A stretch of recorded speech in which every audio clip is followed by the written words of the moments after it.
ಈಗ ಒಂದು ಮುಂಜಾನೆ ಹಿಡಿದು 2 ಸಲ ತಗೋತೀರಪ್ಪ. ಹೇಳ್ರಿ ಸರ್ ಏನಿಲ್ಲ ಸರ್ ಇವತ್ತು ಕಾರ್ಯಕ್ರಮ ಫಸ್ಟ್ ಟೈಮ್ ಒಂದು ಕುಂದುಕೊರತೆಗಳನ್ನು ಆಲಿಸುವಂಥದ್ದು ಆಯಿತು. ಎಲ್ಲ ನಮ್ಮ ಜಿಲ್ಲಾ ಉಸ್ತುವಾರಿ ಸಚಿವರಾದಂಥ ಸತೀಶಣ್ಣ ಜಾರಕಿಹೊಳಿ ನೇತೃತ್ವದಲ್ಲಿ ಎಲ್ಲ ಸಾರಿಗೆ ಸಂಸ್ಥೆಗಳಲ್ಲಿ ನ್ಯೂನತೆಗಳನ್ನು ಕೇಳ್ಕೊಂಡಿದ್ದಾರೆ. ಸಾಕಷ್ಟು ಪ್ರಾಬ್ಲಮ್ಗಳಿದಾವೆ. ನಾವು ಉಸ್ತುವಾರಿ ಸಚಿವರು, ನಮ್ಮ ಉಪಾಧ್ಯಕ್ಷರು ಎಲ್ಲರೂ ಕೂಡಿ ಸಾಕಷ್ಟು ಬಸ್ಸಿನಗಳ ಬಗ್ಗೆ, ಡೆಪೋಗಳ ಬಗ್ಗೆ, ಡೆಪೋ ಮತ್ತು ವರ್ಕ್ಶಾಪ್ಗಳ ಬಗ್ಗೆ, ವರ್ಕ್ಶಾಪ್ಗಳಲ್ಲಿ ಕೆಲವು ಭಾಳ ಹಳೆಯ ವರ್ಕ್ಶಾಪ್ಗಳಿದ್ದು ಅಲ್ಲಿ ಕೆಲಸ ಮಾಡಲಿಕ್ಕೆ ಆಗೋದಿಲ್ಲ. ಇಂಥವು ಪರಿಸ್ಥಿತಿಗಳಲ್ಲಿ ಇದ್ದಂಥದ್ದು ಸರ್ಕಾರಕ್ಕೆ ಒಂದು ಹೆಚ್ಚಿನ ಅನುದಾನ ಕೊಡಬೇಕು ಅನ್ನುವಂಥ ಬೇಡಿಕೆಯನ್ನು ಈ ಸಭೆಯಲ್ಲಿ ನಿರ್ಣಯ ಮಾಡಿದ್ದೀವಿ.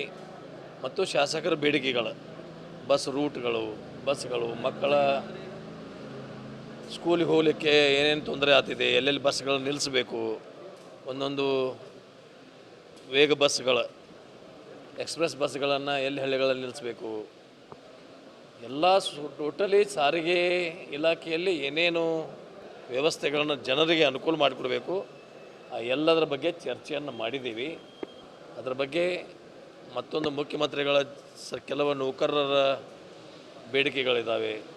ಆ ನೌಕರರ ಬೇಡಿಕೆಗಳ ಸಹಿತ ಮೊನ್ನೆ ನಮ್ಮ ಮುಖ್ಯಮಂತ್ರಿಗಳು ಒಂದು ಮೀಟಿಂಗಲ್ಲಿ, ಸಾರಿಗೆ ಮಂತ್ರಿಗಳು ಎಲ್ಲರೂ ಮೀಟಿಂಗಲ್ಲಿ ಅವರ ನೌಕರರ ಏನು ಕುಂದು ಕೊರತೆಗಳಿದಾವೆ, ಏನು ಅವರ ಬೇಡಿಕೆಗಳನ್ನ ಅವ್ರ ನೌಕರ ಇಟ್ಟದ್ದು, ನಮ್ಮ ಸಂಸ್ಥೆಯ ನೌಕರರ ವೇತನ ಪರಿಷ್ಕರಣೆ ಆಗಬೇಕು, ವೇತನವನ್ನು ಹೆಚ್ಚಾಗಬೇಕು ಅನ್ನುವಂಥ ಬೇಡಿಕೆಗಳನ್ನು ಸಹಿತ ಒಂದೇ ತಿಂಗಳಲ್ಲಿ ಕರೆದು ಮತ್ತು ಎಲ್ಲ ನಮ್ಮ ಬೇಡಿಕೆಗಳನ್ನ ಕೇಳ್ಕೊಂಡಿದ್ದಾರೆ.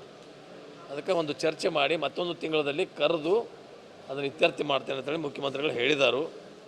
ಇವತ್ತಿನ ಸಭೆಯಲ್ಲೂ ಸಹಿತ ಅದೇ ಚರ್ಚೆ ಆಗಿದೆ.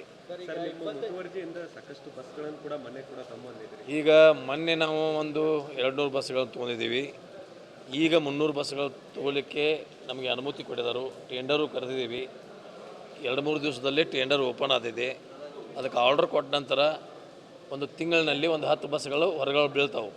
ಈಗ ಅದನ್ನು ನಾವು ಚೆಸ್ಸಿ ತೊಗೊಂಡು ಬೌಡಿ ಕಟ್ಲಿಗೆ ಬೆಂಗಳೂರಲ್ಲಿ ಬಿಟ್ಟಾಗ 300 ಬಸ್ಗಳು ಒಮ್ಮೆ ಹೊರಗೆ ಬೀಳಲಿಕ್ಕೆ ಆಗೋದಲ್ಲ. ಹಂತವಾಗಿ ಬಸ್ಗಳು ಹೊರಗೆ ಬಂದಂಗೆ ನಾವು ಯಾವ್ಯಾವ ಬೇಡಿಕೆಗಳು, ಯಾವ್ಯಾವ ಡೆಪೋದಲ್ಲಿ ಬೇಡಿಕೆಗಳು ಹೆಚ್ಚಿದೆ, ಚಿಕ್ಕೋಡಿಯಲ್ಲಿ ಮತ್ತು ಇಲ್ಲಿ ವಿಭಾಗಗಳಲ್ಲಿ ಯಾವ ವಿಭಾಗದಲ್ಲಿ ಬೇಡಿಕೆ ಇದೆ ಆ ವಿಭಾಗಗಳಲ್ಲಿ ಹೆಚ್ಚಿಗೆ ಬಸ್ ಕೊಡುವಂಥ ಕೆಲಸನ ಮುಂದಿನ ದಿನಮಾನಗಳಲ್ಲಿ ಮಾಡ್ತೀವಿ. ಅದನ್ನು ಸಹಿತ ಚರ್ಚೆ ಮೀಟಿಂಗದಲ್ಲಿ ಆಯಿತು. 2814 ಅದನ್ನು ಜಿಯೋ ಮಾಡಿದ್ದು. ಈಗ ನಮಗೆ 1000 ನಾವೀಗ ತೋಳಿಕೆ ಫೈನಾನ್ಸ್ ಅವ್ರು ಕೊಟ್ಟಿದ್ದಾರೆ.